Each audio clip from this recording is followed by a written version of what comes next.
Hello guys, welcome back to my channel. অষ্টম শ্রেণীর সকল ছাত্রছাত্রীদের স্বাগত। আজকে আমি তোমাদের কোষে দেখি 10.2 এর 6 দাগ থেকে অঙ্কগুলো সলভ করে দেবো এই ভিডিওতে। তার আগে ভিডিওটা একটা লাইক করে দাও, শেয়ার করে দাও। চ্যানেলে নতুন দর্শক হয়ে থাকলে চ্যানেলটাকে সাবস্ক্রাইব করে দাও। পাশে থাকা বেল আইকনটিকে অন করে অল নোটিফিকেশান অন করে দাও। তোমাদের ম্যাথের চ্যাপ্টার ওয়াইজ ভিডিও লিঙ্ক এই ভিডিওর ডেসক্রিপশান বক্সে দেওয়া থাকবে, ডেসক্রিপশান বক্স থেকে দেখে নেবে। আর চলো 6 দাগের অঙ্ক দেখো। একটি কারখানায় 5 অশ্বক্ষমতা ও 3 অশ্বক্ষমতার দুটি মোটর আছে। 5 অশ্বক্ষমতার মোটরটি 8 ঘন্টা চালালে 20 একক বিদ্যুৎ খরচ হয়।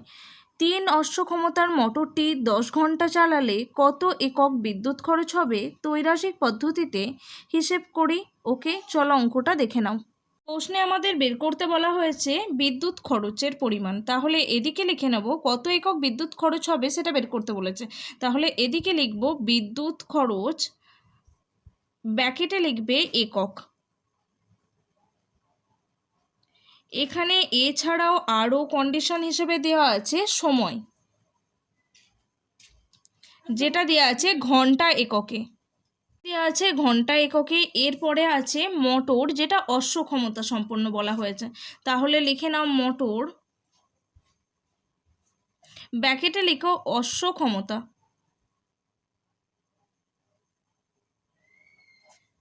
এখানে বলা আছে প্রথমে 5 অশ্বক্ষমতা সম্পন্ন একটি মোটর যদি আমরা 8 ঘন্টা চালাই তাহলে কত একক বিদ্যুৎ খরচ করে?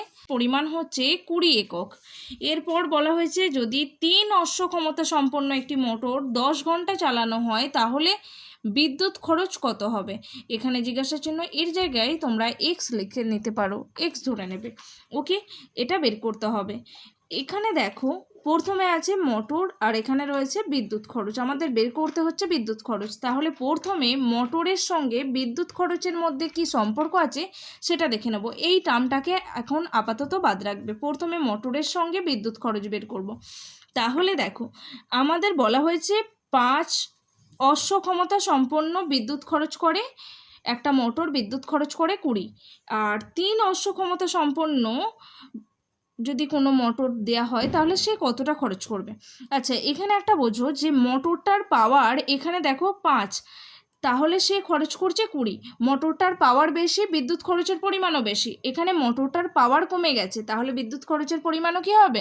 কমে যাবে। মোটরটার পাওয়ার বেশি হলে মোটরটা বিদ্যুৎ খরচ করবে বেশি, আর মোটরটার যদি পাওয়ার কমে যায় তাহলে বিদ্যুৎ খরচের পরিমাণও কমে যাবে, তাই তো? দেখো, মোটরের পাওয়ার বাড়লে বিদ্যুৎ খরচ বাড়ছে, মোটরের পাওয়ার কমলে বিদ্যুৎ খরচ কমছে।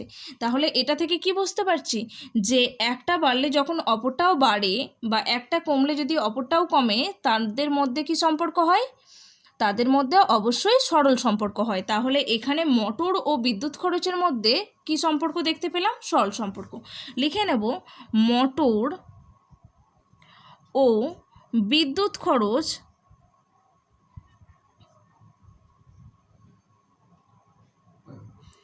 এর মধ্যে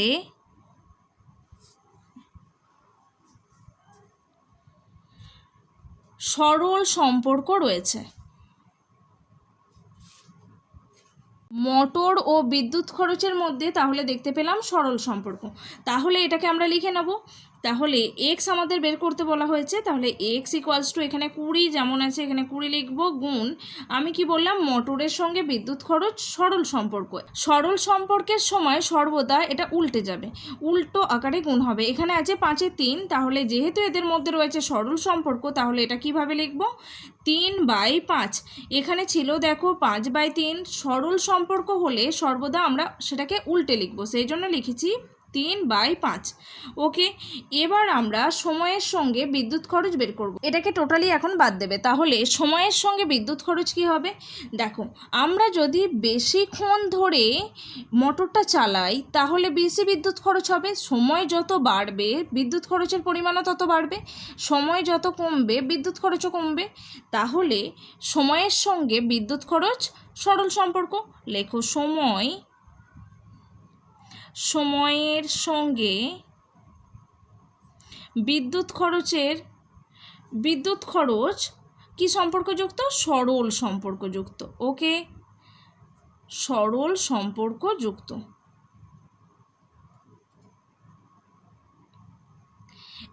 একটা বাড়লে অপরটাও বাড়ছে আর একটা কমলে অপরটাও কমছে, তাহলে সেটা সরল সম্পর্ক। সরল সম্পর্ক হলে আমি কি বলেছি, এটা উল্টে যাবে, তাই তো ইনটু, তাহলে এটাকে কিভাবে লিখবো, এটা হয়ে যাবে 10/8। সরল সম্পর্ক মানে সর্বদা সেটা উল্টে যাবে, ওকে, তাই 10/8 হয়ে গেছে। এখানে এবার আমরা কাটাকুটি করব।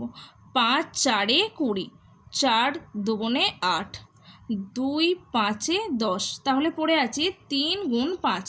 উপরে কি পড়ে আছে, 3 গুণ 5, তাহলে 3 গুণ যদি 5 করি পেয়েছি 15। তাহলে এক্সের ভ্যালু পেয়ে গেছি আমরা, এখানে এক্স ইকুয়ালস টু পেয়ে গেছি 15। তাহলে 3 অশ্ব ক্ষমতা সম্পন্ন মোটর যদি 10 ঘন্টা চালানো হয় তাহলে কত একক বিদ্যুৎ খরচ করবে, 15 একক বিদ্যুৎ খরচ করবে। অতএব দিয়ে অ্যান্সার লিখে নেবে 3 অশ্ব ক্ষমতা সম্পন্ন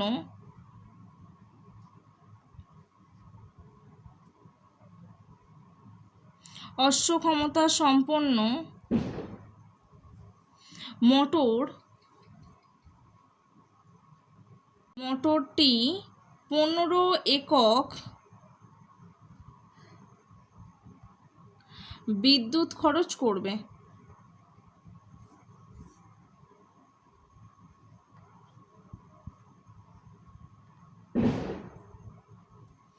3 অশ্ব ক্ষমতা সম্পন্ন মোটরটি 15 একক বিদ্যুৎ খরচ করবে। ওকে, চলো নেক্সট অঙ্ক, 7 দাগের অঙ্ক দেখো। গোপালনগরের একটি তাঁত কারখানায় 14 জন তাঁতি 12 দিনে 210টি শাড়ি বুনতে পারেন। 14 জন তাঁতি 12 দিনে কত শাড়ি বুনতে পারছে, 210টি। পুজোর সময়ে 10 দিনের মধ্যে 300টি শাড়ি যোগান দেওয়ার অর্ডার এলো। তার মানে সময় কমিয়ে দিয়েছে কিন্তু শাড়ির পরিমাণটা বেড়ে যাচ্ছে, তাহলে সময় মতো সেই শাড়ি যোগান দিতে হলে আরও কতজন তাঁতি নিয়োগ করতে হবে তা ব্যাপকতর ত্রৈরাসিক পদ্ধতিতে হিসেব করে লিখি। ওকে, চলো অঙ্কটা দেখে নাও। প্রশ্নে আমাদের বের করতে বলা হয়েছে তাঁতির সংখ্যা, তাই তো আরও কতজন তাঁতি নিয়োগ করতে হবে, তার মানে লোক সংখ্যা আমাদেরকে বের করতে বলা হয়েছে। তাহলে এদিকে লিখে নাও লোক সংখ্যা। সর্বদা আমাদের যেটা বের করতে বলা হবে সেটা সব থেকে ডান দিকে লিখে নেব, লোক সংখ্যা। এছাড়াও রয়েছে কি দিন সংখ্যা, আর কি কি কন্ডিশন দেওয়া আছে, দিন সংখ্যা আর কাপড়ের পরিমাণ, তাই তো কাপড়ের সংখ্যা।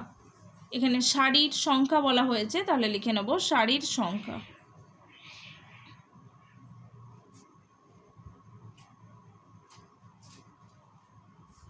তাহলে দেখো প্রথমে বলা হয়েছে 210টা শাড়ি, আচ্ছা অবশ্যই পাশে ব্র্যাকেট করে টি লিখে নেবে। ওকে, 210টি শাড়ি কত দিনে বুনতে পারে, 12 দিনে। কতজন তাঁতি মিলে, 14 জন তাঁতি মিলে। ওকে, প্রশ্নে বলা হয়েছে 300টি শাড়ি কত দিনের মধ্যে দিতে হবে, 10 দিনের মধ্যে দিতে হবে। তাহলে কতজন তাঁতি নিয়োগ করতে হবে, কতজন লোক সংখ্যা দিলে এই 300টা শাড়ি 10 দিনের মধ্যে তৈরি হবে। তাহলে আমাদের এই লোক সংখ্যার সঙ্গে প্রথমে শাড়ির সংখ্যার কি সম্পর্ক সেটা দেখব, তারপরে দিন সংখ্যার সঙ্গে লোক সংখ্যার মধ্যে সম্পর্ক বের করব। আচ্ছা দেখো, যদি শাড়ির পরিমাণ বাড়ে তাহলে তৈরি করতে লোকও বেশি লাগবে, যদি শাড়ির পরিমাণ কমে তাহলে তৈরি করতে লোক কম লাগবে। দেখো একটা বাড়লে অপরটাও বাড়ছে আর একটা কমলে অপরটাও কমছে, এখানে শাড়ির সংখ্যা বাড়লে লোক সংখ্যাও বেড়ে যাচ্ছে, তাই তো। তাহলে শাড়ির সংখ্যার সঙ্গে লোক সংখ্যা কী সম্পর্ক, সরল সম্পর্ক। যেহেতু দুটোই একসাথে বাড়ছে বা দুটোই একসাথে কমছে তাই এটা সরল সম্পর্ক। অবশ্যই এটা বাদ রাখবে, শাড়ির সংখ্যার সঙ্গে শুধু লোক সংখ্যার কী সম্পর্ক, শাড়ির সংখ্যার সঙ্গে লোক সংখ্যা সরল সম্পর্ক। আমরা লিখে নেব শাড়ির সংখ্যার সঙ্গে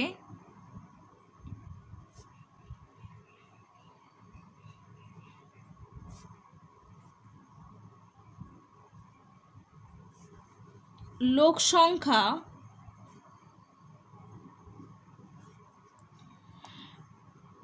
শাড়ির সংখ্যার সঙ্গে লোক সংখ্যার সম্পর্ক সরল।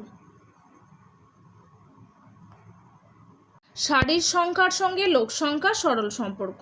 ওকে, তাহলে এটা লিখে নেবো। আচ্ছা এখানে একটা লাইন লেখার জন্য ফাঁকা রেখে নিচে লিখবে, এখানে লোক সংখ্যা এক্স ধরেছি, এক্স ইকুয়ালস টু কী হবে 14 যেমন আছে লিখবো 14 ইন্টু, এখানে বলেছি শাড়ির সংখ্যার সঙ্গে এই শাড়ির সংখ্যার সঙ্গে লোক সংখ্যা সরল সম্পর্ক। সরল সম্পর্কে সর্বদা উল্টো আকারে গুণ হবে। তার মানে এখানে আছে দেখো 210/300, কিন্তু এটা কি হবে বলেছি, যেহেতু সম্পর্কটা সরল তাই এটা উল্টে যাবে, তাহলে ইন্টু 300/210। ওকে, এবার এটা হয়ে গেছে, এটা বাদ দাও। এখানে আছে দিন সংখ্যা, এটা বাদ দিয়ে দিন সংখ্যার সঙ্গে লোক সংখ্যার মধ্যে সম্পর্ক বের করব। দেখো যদি আমি বেশি দিন দিই তাহলে কম লোকে হয়ে যাবে কাজটা, আবার যদি আমি দিন সংখ্যা কমিয়ে দিই তাহলে আমাকে লোক সংখ্যা বাড়াতে হবে কাজটা করার জন্য। তাহলে দেখা যাচ্ছে একটা বাড়লে অপরটা কমে যাচ্ছে, তাহলে যখন একটা বাড়লে অপরটা কমে যায় তখন হচ্ছে সেটা ব্যস্ত সম্পর্ক। আমরা সবসময় পড়ে এসেছি দিন সংখ্যার সঙ্গে লোক সংখ্যা ব্যস্ত সম্পর্ক। লিখে নেব দিন সংখ্যা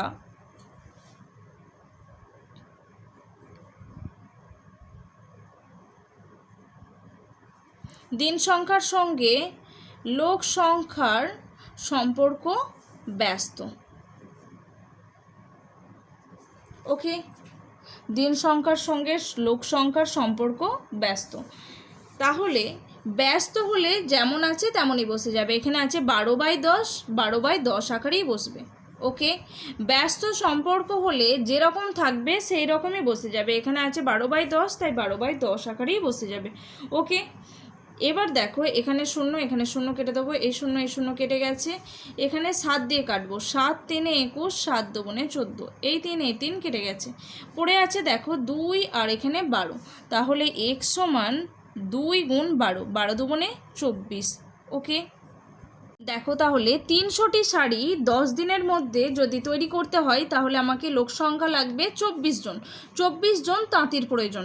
এবার দেখো আমাদের 24 জনের মধ্যে অলরেডি 14 জন তাঁতি রয়েছে, নিয়োগ করা রয়েছে, তাহলে আরও কতজন তাঁতিকে বাইরে থেকে নিয়োগ করতে হচ্ছে, 24 - 14 করলে হয়ে যায় 10 জন, তাহলে আরও 10 জন তাঁতি নিয়োগ করতে হবে। অতএব দিয়ে অ্যান্সার লিখে নেবে 24 - 14 সমান 10 জন আরও তাঁতি নিয়োগ করতে হবে।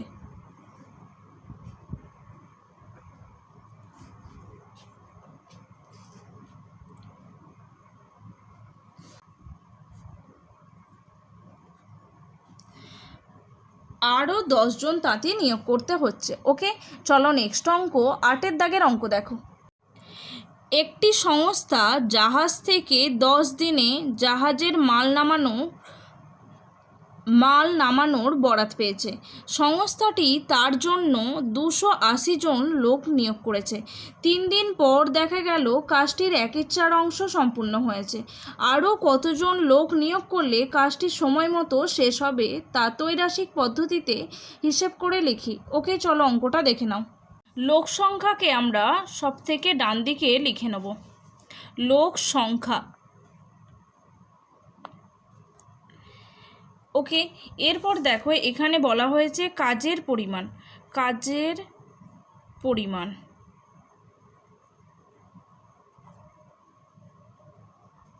আর আছে দিন সংখ্যা। এখানে প্রশ্নে বলা হয়েছে যে 3 দিনে দেখা যাচ্ছে 1/4 অংশ কাজ করতে পেরেছে, তাই তো 3 দিনে 1/4 অংশ কতজন লোক মিলে করেছে, 280 জন লোক মিলে কাজটা করেছে। এবার দেখো এখানে বলেছে 1/4 অংশ সম্পূর্ণ হয়েছে, এখানে ব্র্যাকেটে লিখবে অংশ। মোট কাজটা কতটা, 1 অংশ, 1 অংশের মধ্যে হয়েছে 1/4, তাহলে বাকিটা কতটা, বাকি কি হয়ে যাবে 1 - 1/4 হয়ে যাবে। সম্পূর্ণ কাজটার পরিমাণ 1 অংশ, 1 অংশের মধ্যে 1/4 হয়েছে, তাহলে বাকি কাজের পরিমাণ কত, বাকি কাজের পরিমাণ হচ্ছে 1 - 1/4। ওকে, 1 - 1/4 করলে কত হয়ে যাবে, 4 লসাগু, তাহলে 4 এখানে গুণ হয়ে যাবে, 4 - 1, তার মানে 3/4। এই এত অংশ কাজ কত দিনের মধ্যে শেষ করতে হবে, কাজটা 10 দিনের মধ্যে কমপ্লিট হওয়ার কথা ছিল, অলরেডি 3 দিন হয়ে গেছে, তাহলে 10 - 3 করে দাও, 7 দিনের মধ্যে কাজটাকে কমপ্লিট করতে হবে। এই অংশটা 7 দিনের মধ্যে যদি কাজটা কমপ্লিট করতে হয় তাহলে কতজন লোক লাগবে। ওকে, জিজ্ঞাসা চিহ্ন এটা বের করতে হবে আমাদের। প্রথমে আমরা দিন সংখ্যার সঙ্গে লোক সংখ্যাকে বের করব। এটাকে আপাতত বাদ রাখো। তাহলে দিন সংখ্যার সঙ্গে লোক সংখ্যা কী হয়ে যাবে? আমরা জানি দিন সংখ্যার সঙ্গে লোক সংখ্যা সর্বদা ব্যস্ত সম্পর্কযুক্ত, তাই তো? যদি আমরা দিন বাড়িয়ে দিই তাহলে কম লোকে কাজ হয়ে যাবে, আর যদি দিন কমে যায় তাহলে বেশি লোক নিয়োগ করতে হবে। তাহলে দিন সংখ্যার সঙ্গে লোক সংখ্যা ব্যস্ত সম্পর্ক। লিখে নাও, দিন সংখ্যা ও লোক সংখ্যার মধ্যে ব্যস্ত সম্পর্ক। দিন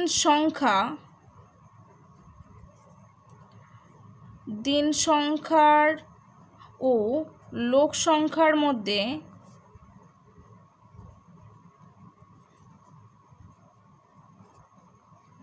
ব্যস্ত সম্পর্ক।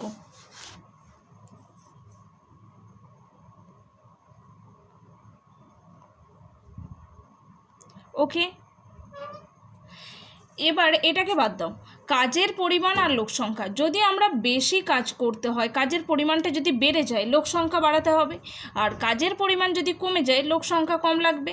তাহলে কাজের পরিমাণ বাড়ছে, লোক সংখ্যাও বাড়ছে, আবার কাজের পরিমাণ কমলে লোক সংখ্যাও কমছে। তাহলে এটা কি সম্পর্ক? সরল সম্পর্ক। যখন দুটোই একসাথে বাড়ে বা দুটোই একসাথে কমে তখন সেটা কি হয়ে যায়? সেক্ষেত্রে হয়ে যায় সরল সম্পর্ক। এখানে কাজের পরিমাণের মধ্যে কাজের পরিমাণ ও লোক সংখ্যার মধ্যে সম্পর্ক হচ্ছে সরল সম্পর্ক। লিখে নাও, কাজের পরিমাণ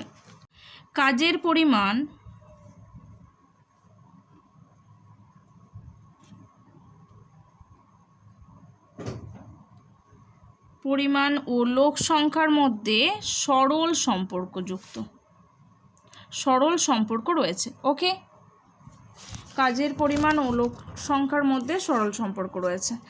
তাহলে এবার দেখো, আমাদের এক্স বের করতে হবে। এক্স ইকুয়ালস টু, আমরা প্রথমে লোক সংখ্যার সঙ্গে দিন সংখ্যা বের করেছিলাম। লোক সংখ্যার সঙ্গে দিন সংখ্যা ব্যস্ত সম্পর্ক হয়েছিল, তার মানে এটা যেমন আছে তেমনই বসে যাবে। এখানে 280 আগে গুণ লিখব, 280 গুণ এটার সাথে দিন সংখ্যার সাথে লোক সংখ্যা ব্যস্ত সম্পর্ক, তাই 3/7 সোজাসুজিই বসে যাবে, 3/7ই হয়ে যাবে। ইন্টু এবার কাজের পরিমাণের সঙ্গে লোক সংখ্যা। কাজের পরিমাণ, আমি বলেছিলাম কাজের পরিমাণের সঙ্গে লোক সংখ্যা সরল সম্পর্ক, তার মানে এটা যেটা আছে 1/4 ডিভাইডেড বাই 3/4, এটা কি হয়ে যাবে? উল্টে যাবে।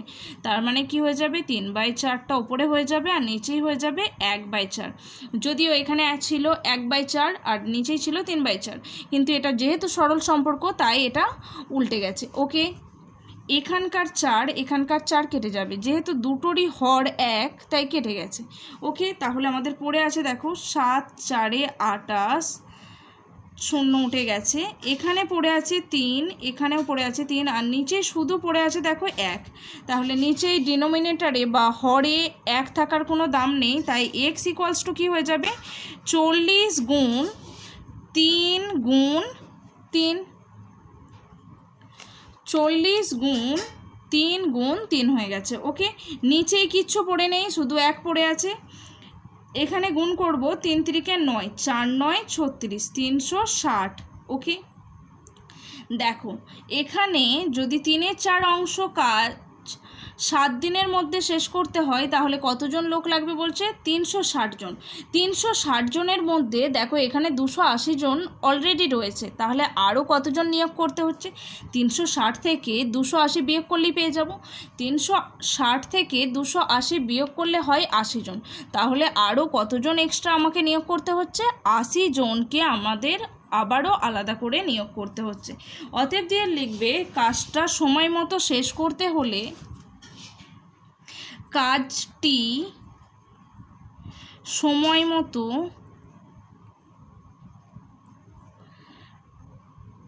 শেষ করতে হলে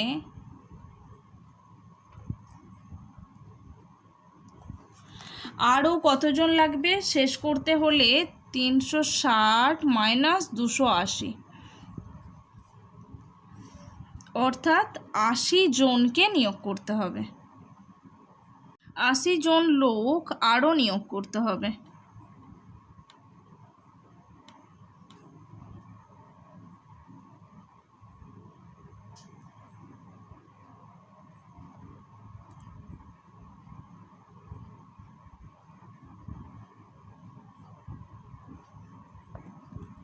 তাহলে আরও 80 জন লোককে নিয়োগ করতে হবে। ওকে, চলো নেক্সট অঙ্ক, 9 দাগের অঙ্ক দেখো। নয়ের দাগের অঙ্ক দেখো, একটি যন্ত্রচালিত তাঁতের ক্ষমতা একটি হস্তচালিত তাঁতের ক্ষমতার 2.4 গুণ।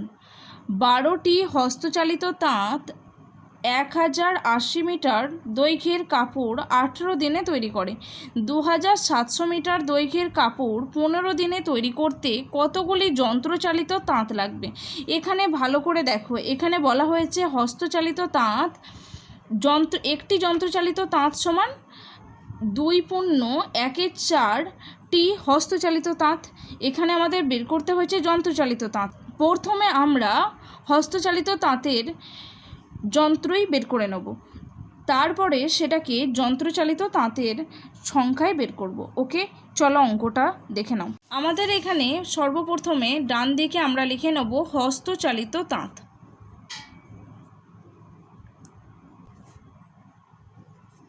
এখানে রয়েছে দিন সংখ্যা,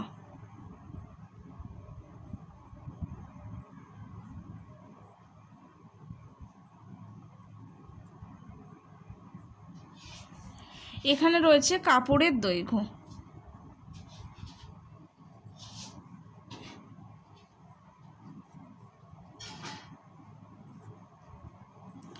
দেখো 1080 মিটার দৈর্ঘ্যের, এখানে অবশ্যই পাশে একক লিখবে মিটার, দৈর্ঘ্যের কাপড় তৈরি হচ্ছে 18 দিনে। কটা হস্তচালিত তাঁতে? 12টা হস্তচালিত তাঁতে, তাই তো। এবার বলেছে যদি 2700 মিটার কাপড় 15 দিনের মধ্যে বুনতে হয়, তাহলে কতগুলো হস্তচালিত তাঁত লাগবে সেটা বের করতে হবে, তাই তো। প্রথমে এটাকে বাদ দাও, কাপড়ের দৈর্ঘ্যের সঙ্গে হস্তচালিত তাঁতের মধ্যে সম্পর্ক বের করব।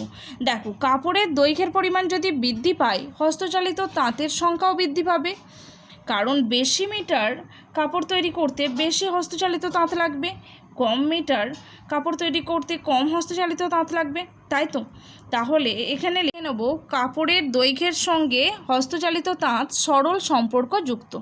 কাপড়ের দৈর্ঘ্যের সঙ্গে হস্তচালিত তাঁত সরল সম্পর্কযুক্ত। তাহলে এখানে এক লাইন ছেড়ে এখানে লেখো x = 12 ইন্টু এটার সাথে হস্তচালিত তাঁতের সঙ্গে কাপড়ের দৈর্ঘ্য কি সরল সম্পর্ক, তার মানে এখানে যেটা থাকবে সেটা উল্টে যাবে।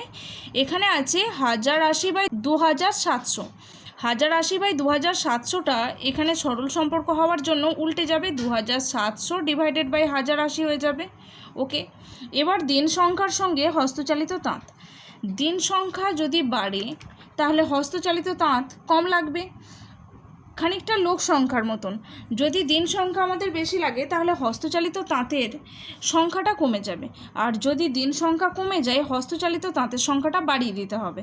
তাহলে দিন সংখ্যা ও হস্তচালিত তাঁতের মধ্যে কোন সম্পর্ক দেখতে পেলাম? দিন সংখ্যা ও হস্তচালিত তাঁতের মধ্যে ব্যস্ত সম্পর্ক রয়েছে। যেহেতু দিন সংখ্যা বাড়লে হস্তচালিত তাঁত কম লাগছে, তাই দিন সংখ্যা ও হস্তচালিত তাঁতের মধ্যে ব্যস্ত সম্পর্ক। সংখ্যার সঙ্গে হস্তচালিত তাঁত তাহলে দেখতে পেলাম ব্যস্ত সম্পর্ক। লিখে নেবে দিন সংখ্যা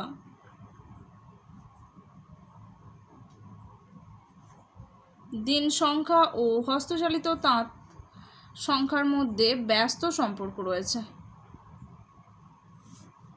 দিন সংখ্যার ও হস্তচালিত তাঁত সংখ্যার ব্যস্ত সম্পর্ক যুক্ত। ওকে, দিন সংখ্যা ও হস্তচালিত তাঁত সংখ্যার মধ্যে ব্যস্ত সম্পর্কযুক্ত, তাহলে ইন্টু কি হয়ে যাবে? ব্যস্ত বলেছি, তার মানে যেমন আছে তেমনই বসে যাবে, 18/15। ওকে, 0 0 কেটে নেব। এখানে দেখো 9 দিয়ে কাটবো, 9 12 108, 9 2 18, 12 12 কেটে গেছে। এখানে 3 দিয়ে কাটবো, 3 5 15, 3 9 27 90, 5 18 90, 18 2 36, 36 হচ্ছে এক্সের ভ্যালু। তাহলে 36টি হস্তচালিত তাঁত লাগবে। কতগুলো? 36টি হস্তচালিত তাঁত লাগবে। প্রশ্নে দেখো বলা হয়েছে একটি যন্ত্রচালিত তাঁতের ক্ষমতা সমান 2.14টি হস্তচালিত তাঁতের ক্ষমতা, তাই তো। তাহলে মানে এখানে একটা যন্ত্রচালিত তাঁত লাগছে, সেই জায়গায় হস্তচালিত তাঁতে কতগুলো লাগছে? 2.14টি লাগছে। ওকে, তাহলে এখান থেকে 36টার জন্য কতগুলি যন্ত্রচালিত তাঁত সেটা বের করতে হবে। তাহলে লেখো 2 পূর্ণ 1/4 মানে কত? 4 দুগুণে 8 আর 1 9। 9/4টি হস্তচালিত তাঁত সমান একটি যন্ত্রচালিত তাঁত। 9/4টি হস্তচালিত তাঁত সমান একটি যন্ত্রচালিত তাঁত। ওকে, তাহলে একটি হস্তচালিত তাঁত সমান কি হয়ে যাবে? এই 9/4টা এদিকে 1/9/4 হয়ে যাবে। 1/9/4টি যন্ত্রচালিত তাঁত। এবার 36টি হস্তচালিত তাঁত সমান হয়ে যাবে। এখানে দেখো 9/4 যেটা আছে, এই 4টা 1-এর সাথে গুণ হয়ে যাবে, তাহলে 4/9 ইন্টু 36 হয়ে যাবে। এতগুলি যন্ত্রচালিত তাঁত। 4 4-এ 16। তাহলে কতগুলো যন্ত্রচালিত তাঁত লাগছে? 36টি হস্তচালিত তাঁতের জন্য 16টি যন্ত্রচালিত তাঁত লাগছে। এখানে লিখবে তাঁত। 36টি হস্তচালিত তাঁতের জন্য 16টি যন্ত্রচালিত তাঁত লাগবে। তাহলে কতগুলো যন্ত্রচালিত তাঁত দিয়ে এই 2700 মিটার কাপড় 15 দিনে হবে? 16টি যন্ত্রচালিত তাঁত লাগবে। 16টি যন্ত্রচালিত তাঁত লাগবে। অ্যান্সার লিখবে 16টি যন্ত্রচালিত তাঁত লাগবে। ওকে, আজকে এই পর্যন্তই। ভিডিওটা ভালো লাগলে অবশ্যই একটা লাইক করো, শেয়ার করো। চ্যানেলে নতুন দর্শক হয়ে থাকলে চ্যানেলটাকে সাবস্ক্রাইব করে দাও। পাশে থাকা বেল আইকনটিকে অন করে অল নোটিফিকেশান অন করে দাও। তোমাদের ম্যাথের চ্যাপ্টার ওয়াইজ ভিডিও লিঙ্ক এই ভিডিওর ডেসক্রিপশান বক্সে দেওয়া থাকবে, ডেসক্রিপশান বক্স থেকে দেখে নেবে। Thanks for watching.